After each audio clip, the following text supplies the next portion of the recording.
All right, hello, my name is Dr. Emily Chashelsky, and this video is going to talk about a line, a rope, and a square. In other words, simple view of reading, Scarborough's rope, and the reading quad. Hopefully after this video you'll be able to explain the SVR framework as well as being able to discuss the rope and its implications in assessment and intervention of reading, and identify the 4 sections of the reading quad based on the what that would indicate as far as a reading disability. All right, so let's get started. Okay, so let's first talk about the simple view of reading. The simple view of reading, to be honest, isn't simple at all. It's a bit of a tongue-in-cheek idea. It's been around, I don't know, 1990s maybe? And it really has changed really the way that we have looked at reading in general. So the simple view of reading is the equation D times LC equals RC, where D is decoding ability, or just decoding, times, which that we'll talk about in a second, but the multiplicative idea is very important. Listening comprehension is the LC. Also linguistic comprehension, I think technically when they came up with it, they call it linguistic comprehension. I think for us speech paths, we tend to go more towards listening comprehension. But those two multiplied equal reading comprehension. So what the simple view of reading is saying is that you have to have decoding and listening comprehension in order to get reading comprehension. So the idea is that if reading comprehension is the goal of it all, right? I mean, I think we would all agree that that's the reason why we read, is so that we can comprehend. But it takes the ability to decode or get the words off the page, as well as understand the words that are coming. There was a poet, and I'm going to blank on his name, Milton? I think it was Milton. Anyways, he went blind, but he went blind, after he had learned to read and write. And he spoke Greek, and taught his daughters how to decode Greek, because Greek happens to be a, pretty, what's called a shallow or a transparent orthography. So, if there's a letter, that's the sound that comes out. Anyways, so he taught his daughters how to decode Greek. They didn't understand what they were reading, but they were able to read it. And so they read to him in Greek. So if you think about it, he is kind of, this simple view of reading in real life or real history. His daughters, when they were reading, provided the decoding, and he provided the listening comprehension. And it was only when both of those parts existed that you would have reading comprehension. The reason why it's important that it is a multiplicative idea, and it's not summative, it's not additive.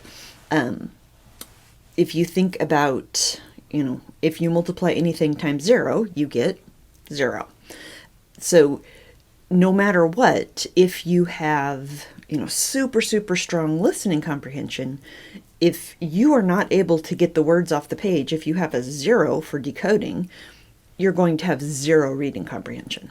Now, it is not, a formula where you can literally, punch in 0.1007 times whatever.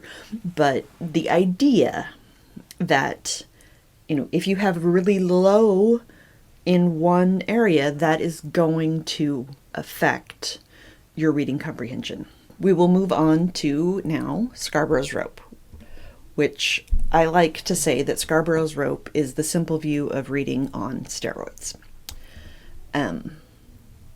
So you can see here with Scarborough's rope, there is the language comprehension and there is the word recognition, which word recognition is a better term than decoding, even though they used the term decoding in the simple view of reading. But if you're going to get super technical, decoding is actually just a component of word recognition. Okay, so let's talk about Scarborough's rope. So this entire strand is the language comprehension strand.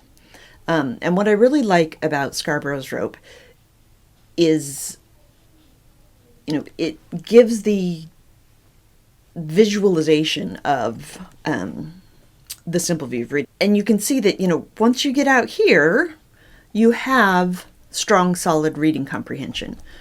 Way over here, you have, these parts, but they all have to get woven together and twisted together until you get, a solid rope. So there isn't anything really too exciting about Scarborough's reading rope other than just the real visual assistance that it does.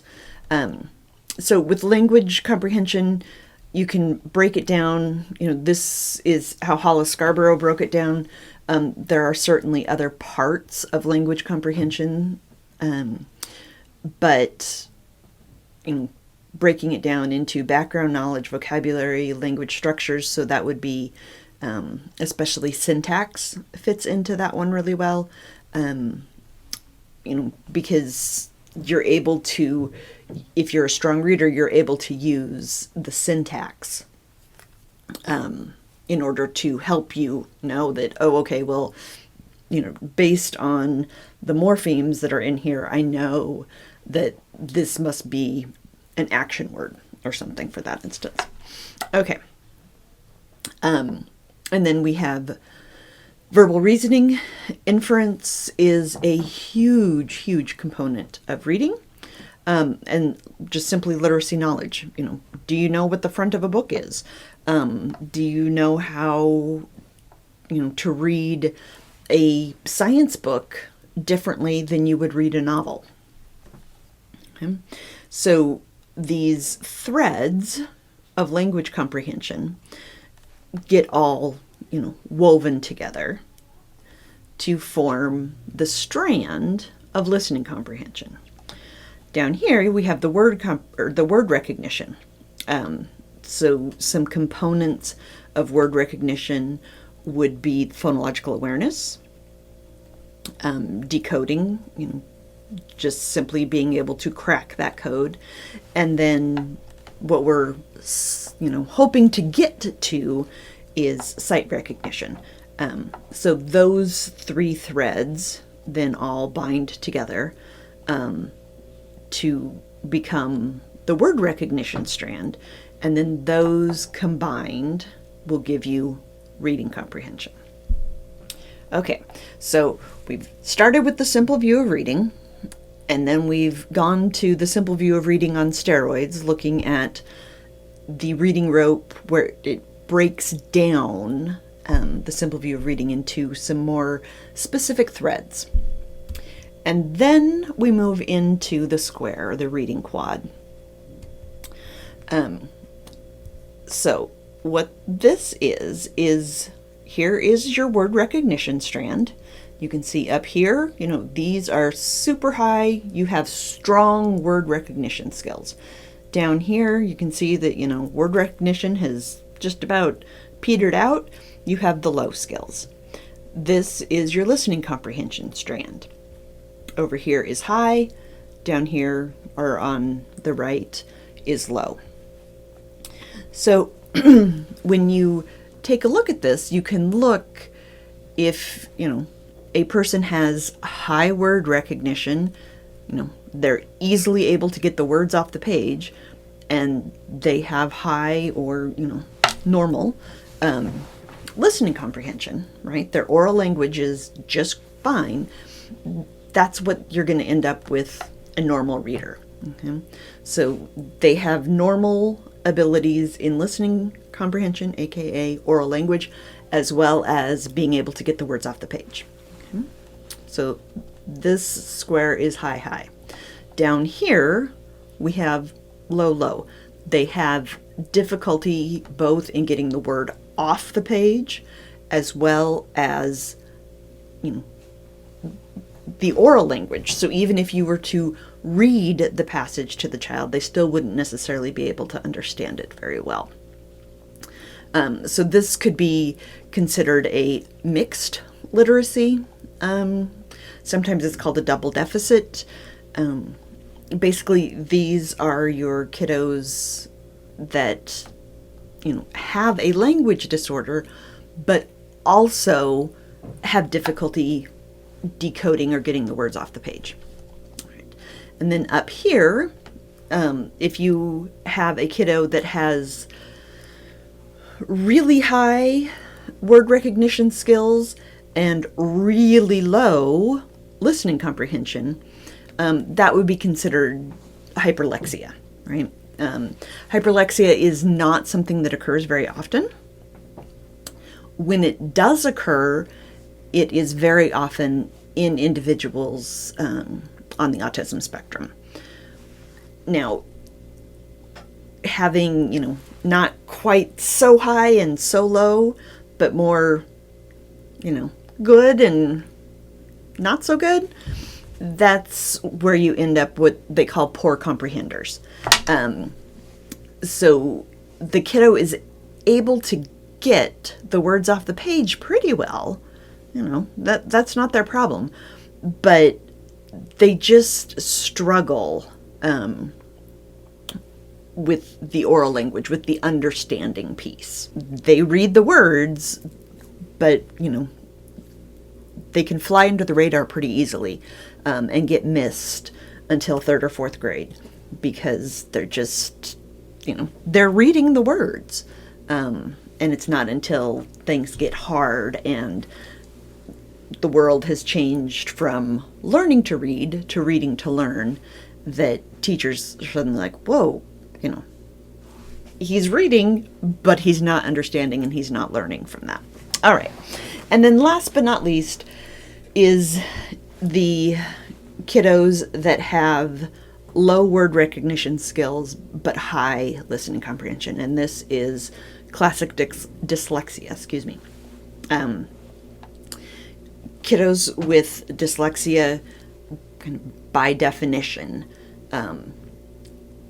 they struggle with the phonological aspect. So being able to get the words off the page is really, really difficult.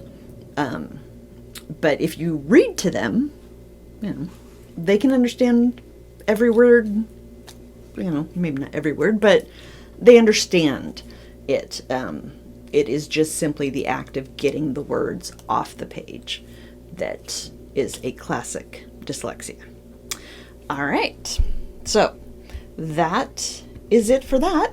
If you have any questions, you are welcome to email me at chashelski@ucmo.edu. Oops, not ed, but edu.